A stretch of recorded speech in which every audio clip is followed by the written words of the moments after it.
Well, let's talk a little bit about lifelong learning. When you think of attending conferences and you think of professional development, professional education, what do you look for? I would say building that strong platform and networking, because it's not always about what you know, but who you know and what resources are available to you for you to use. After 11 and a half years with the U.S. Navy, Jessica Collins is now embarking on a new career as a human resource professional. She's also one of the recipients of the SHRM Foundation Annual Conference and Exposition Scholarships, and she joins us here in Washington, D.C.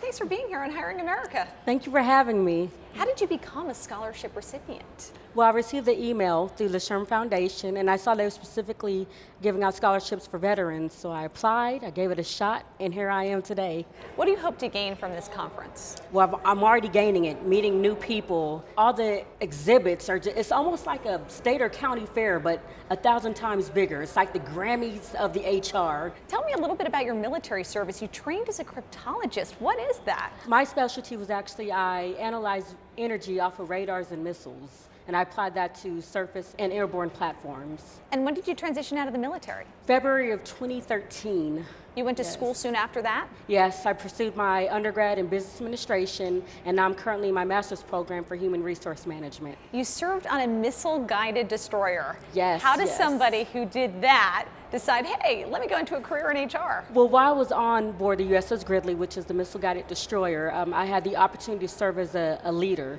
where I was managing and leading people, a staff of 25 technicians, and I was doing the day-to-day operations and helping them with personal and professional growth. And under my direction, 65% of those personnel, they went on to receive promotions, advancement, Sailor of the Year awards, and I was always told, you know, Petty Officer Collins, because of you, I was able to achieve this. So I just applied that to the civilian world, which is human resources. Were you initially apprehensive about jumping into the civilian workforce? Oh, definitely. Just after so many years of doing cryptology, it was the only thing I knew.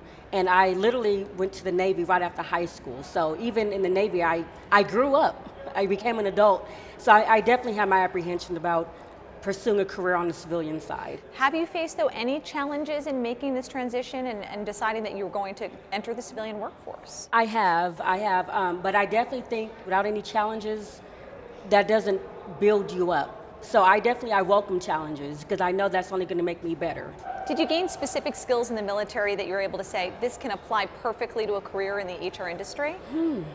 Yes, a lot. I would have to say written and verbal communication, dealing with emotional intelligence, mentoring and coaching personnel, as well as just leading people on a day-to-day basis to achieve an objective.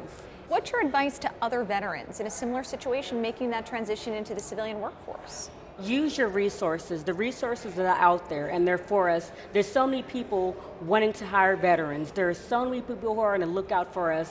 There's so many organizations that just want to hone in on our skills. What would you tell other HR managers who might not be veterans about recruiting other vets into the workforce? We're trained to always arrive early.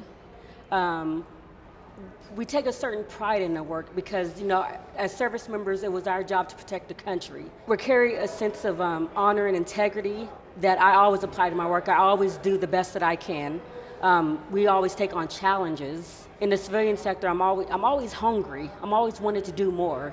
As a human resources manager, how do you plan on working with fellow veterans? I'm already doing that now. At my school, I mentor and coach veteran students, and then me just winning this award already gives me the platform to go ahead and help veterans that are pursuing a career in HR. Jessica, thanks for joining us here on Hiring America. Thank you for having me, and thank you for the opportunity.